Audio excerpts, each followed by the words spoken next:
Alright, hello everyone, and welcome to a video where we'll be talking about the United States from the 1992 presidential election, so right after that presidential election to the spring of 2014. So, first we'll look at William Jefferson Clinton, who was elected in the 1992 presidential election in his first term as president. So, these first 4 years of his presidency was mainly where he was having to compromise, at least in the last 2 years, where he had to compromise with other Republicans, especially on stuff that would lower the economy and make the economy better by lowering taxes or spending. And then he was able to agree to NAFTA, which is a trade agreement, or was in the last few years. I believe it was changed a little bit to something else, but it was a trade agreement between the United States, Mexico, and Canada, and it was all about North America, free trade, which allowed for much better economic access and movement of goods between all three of those countries in North America.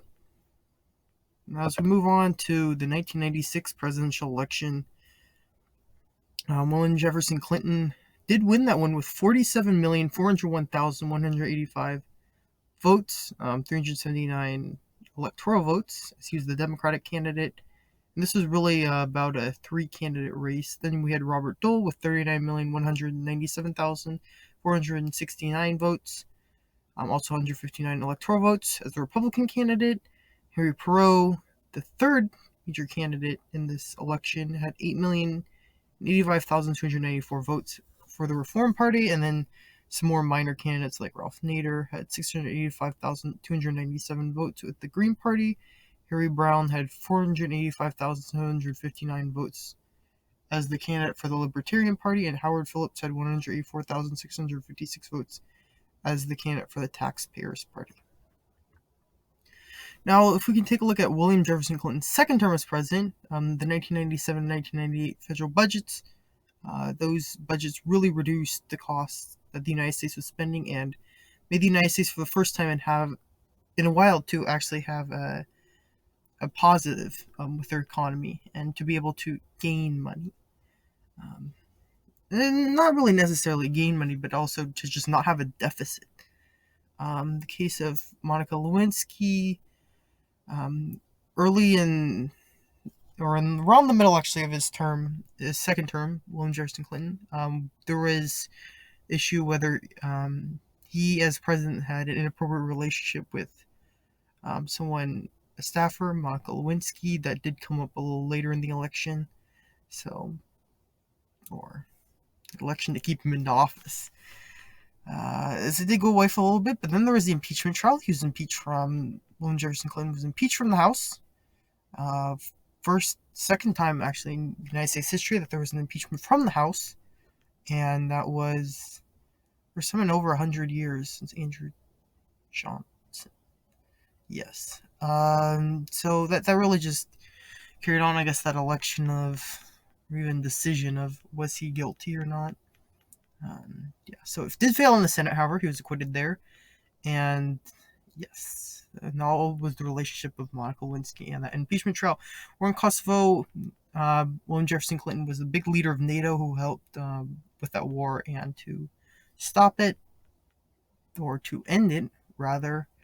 In the war in Sarajevo, the destruction, NATO came in quickly, took over the war, and helped end that conflict in the Balkans.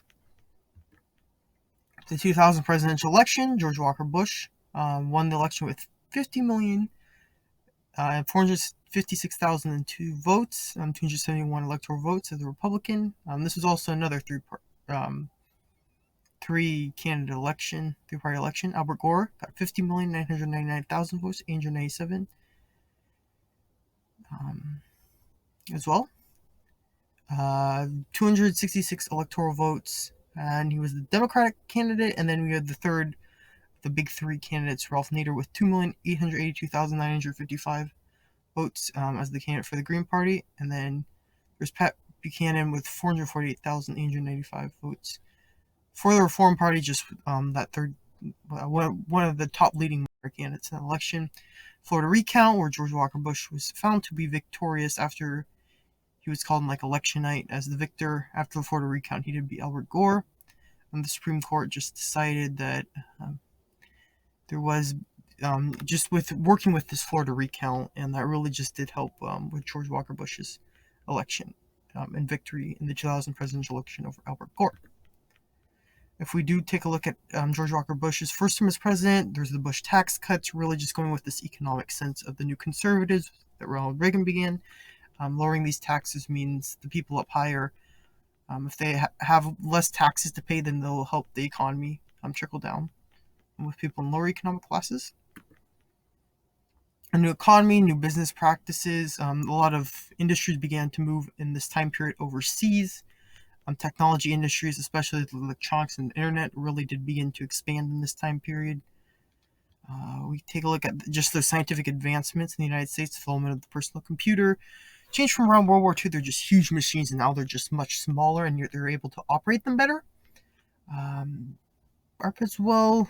It's just, and that was the project between universities beginning there, and then just spreading more, and it's just that precursor to the internet. And that goes along with the development of the PC. People could have this computing technology in their homes. ARPA means you could contact the internet. Their homes, the World Wide Web, was also something that was really big. And the World Wide Web just connected a lot of people throughout the world, which was begun by ARPA earlier on. Human Genome Project, just being able to map the human genome and all the DNA of humans, which really helped in creating more scientific advancements relating to biology. A new society, there's economic progress for African Americans, of course, in this time period, as a little while had passed since beginning of or the end of the Great Society and such, 20, 30 years. They're just beginning to get a lot more economic progress. Some were seen as an underclass, just stuck in that inner city. So the African Americans just stopped, as there was not a lot of economic progress that was allowed to be had then. The AIDS pandemic was also something that was pretty negative, as it just hurt people, and it was just a deadly disease, which should show this difference between the wealthy and the poor, as the wealthy were able to get medical treatment for AIDS, while the poor weren't. Which, you didn't die. If you were able to get this treatment, it was tougher to get in countries such as Africa, because it's just poor economic stance. Controversial culture. Two sides really prevalent actually in today's society: the right to life movement, people that believe that abortion should not take place, and a baby or a fetus, once fertilized, an egg and a sperm, it should be able to survive. There's the pro-choice movement, which believes that abortion should happen, and you should be able to terminate your pregnancy if you do choose to do so. Some globalization, of course, in the new millennium. Now we're moving really to the 2000s, away from that 1990s sphere. There are critics of intervention, the United States going into Iraq, going into Afghanistan, just really after this war on terror and the big response to, Islamic groups after 9/11. Globalization was protested. You can see that Iran and in the revolution, just pulling away from those Western influences, trying to keep the traditional values, rise of Islamic fundamentalism, these terrorist attacks in these Western countries having to be done by Islam to help show that, to keep their ideas away from these Western spreading ideas. And they believed the best way to do that was to create havoc in these Western countries, these jihads. And that was the origins of terrorism. Can get traced back to the French Revolution, and everything since that. These insurgencies, these terror attacks, and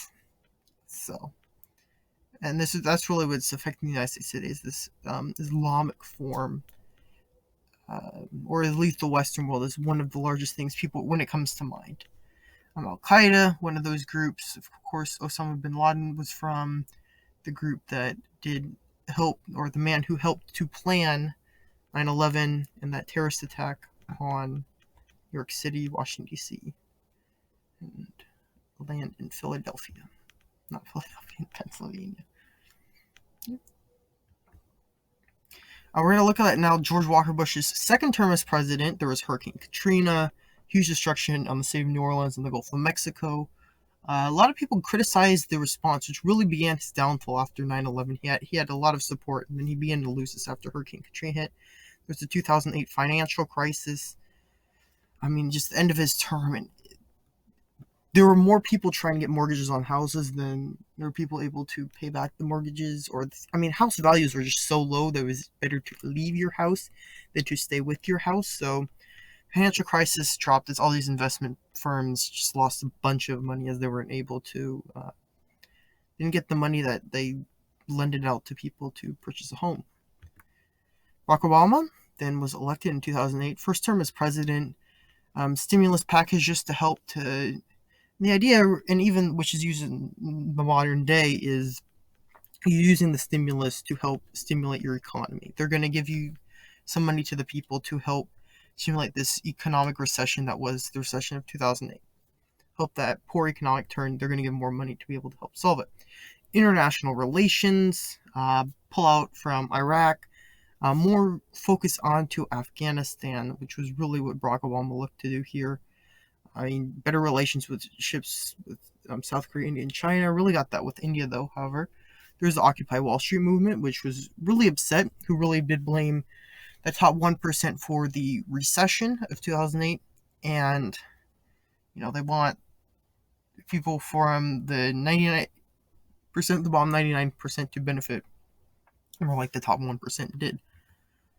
And then we're just going to take a look quickly at Barack Obama's second term as president. So from the end of 2012, or we could say, I guess, the beginning of January 20th, 2013 to around spring of 2014. Then NSA controversy and Snowden leaking how the United States tracks people and who they track and what they track. Really helped the United States in the world to know more about what the United States was tracking. But some people, they think he was a traitor. He had to move on China, then Russia, to keep away from the United States catching him for leaking this. The political gridlock, which really still exists today, and really began with that 2010 Tea Party movement. Republicans shifting away from where they traditionally were, and now you see these two forces. I mean, well, it's not the Tea Party anymore, and there was go back to the Republicans, and then now there's a new split, and people do argue the Republicans went back, and I mean Democrats even split from where they were. I mean, we can really look at that Bill Clinton presidency where they were working together. It means just today the political gridlock, they can't really pass anything. Really, the Immigration Acts of 2013 really had a trouble. Republicans would not pass the House, which Barack Obama wanted to pass. You could see gun reform after the Sandy Hook school shooting in December of 2012.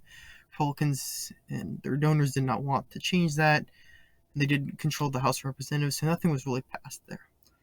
So I hope you all enjoy this, learned something about this. Be sure to ask some questions if you have any. Yeah, this was the world or the United States from the end of 2000, the end of 1992, just after the presidency, to the spring of 2014. Thanks for watching.